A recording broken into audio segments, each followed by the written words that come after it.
From Moscow for Elon Musk, here is some bad news served on platter by Vladimir Putin.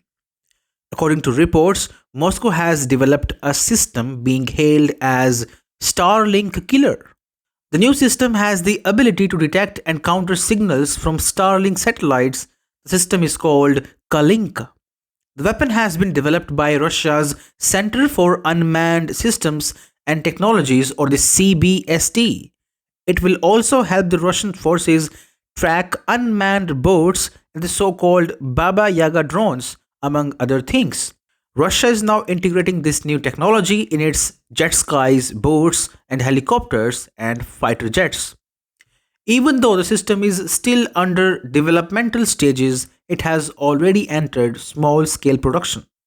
But the main question is, why would Russia target Starlink? Elon Musk is a staunch Trump ally, so why would the Kremlin want to spoil its ties with the incoming US administration? The answer to this question is Ukraine.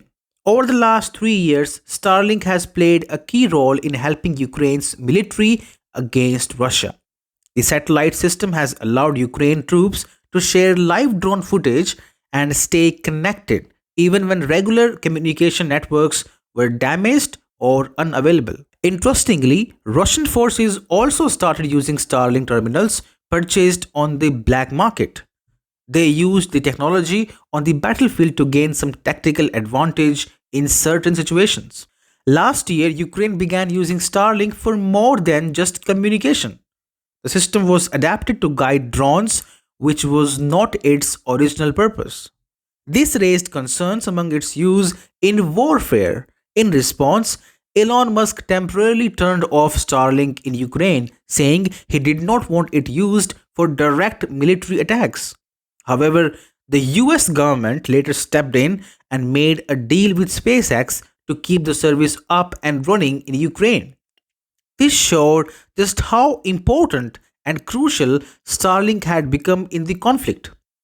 Starlink's influence is not limited to the Russia Ukraine war, by the way. In China, experts have been closely studying its features. Some researchers have even suggested ways to disable the satellites if they pose a threat to Chinese national security. One of the main worries for China is Starlink's ability to resist jamming, a tactic used in electronic warfare. This feature creates challenges for Russia and has also raised concerns about Taiwan. You see, China sees Taiwan as part of its territory and fears that Starlink could make a future invasion more difficult. If Taiwan has access to Starlink, it could help them resist Chinese military efforts. You see, Starlink is a major threat to Russia as well as China. Moscow believes Musk breached its red line by allowing Ukraine to use the Starlink system for warfare against Russian forces. There are also concerns that Starlink is either US Department of Defense asset or heavily funded by the Pentagon for military use under the garb of commercial use. As of now, Moscow will prefer to see Musk disabling Starlink support to Ukraine and avoid further escalation. However, if Elon Musk fails to do so, Russia can very well put its Kalinka system to action and forcibly disable Starlink in Ukraine, making key forces go blind and walk into death trap led by the Kremlin.